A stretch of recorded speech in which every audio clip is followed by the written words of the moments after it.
You've always been talked about as a future leader. Why didn't you put your hand up to lead the Liberals at this time? Well, I'll be supporting Peter Dutton to lead the party. I think he's the right person to lead us.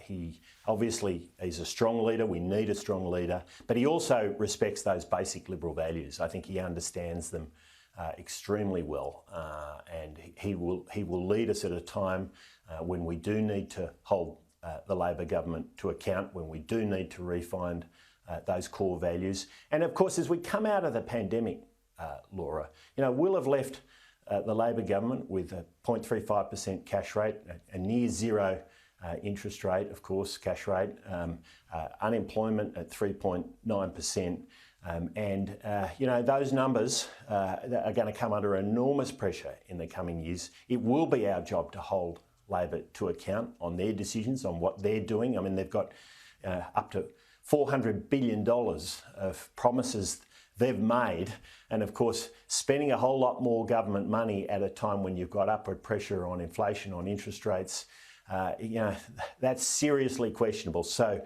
Peter Dutton is the right one to lead us through that. Economics will be right at the heart of what I see as the core issues over the coming years, and I strongly support him being the leader of the party. You've got some of those key economic figures seared into your brain. You're Sydney University alumni, you studied at Oxford, you worked at McKinsey. Would you make a good treasurer, shadow treasurer? Well, that's not a decision for me to make. That'll be the decision for the leader to make. But I do feel that the economic agenda is going to be enormously important in the next couple of years. We haven't faced a situation where there is pressure on interest rates and inflation, enormous pressure globally. And of course, it's very hard for Australia not to feel those pressures. There's enormous pressure on employment over time as we see interest rates going up. That's inevitable. That's what we saw in the 70s and 80s when we had the last period of what's known by economists as stagflation.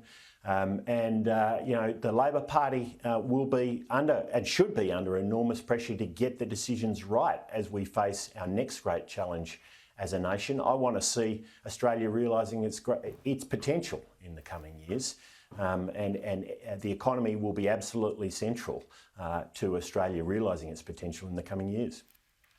And during the election campaign, it was a 6-week, very gruelling campaign. And I do note, and we haven't spoken since then, that you lost your dad, Peter. He wasn't a politician, but he was certainly involved in community politics. He was head of the Farmers Federation at one point as well.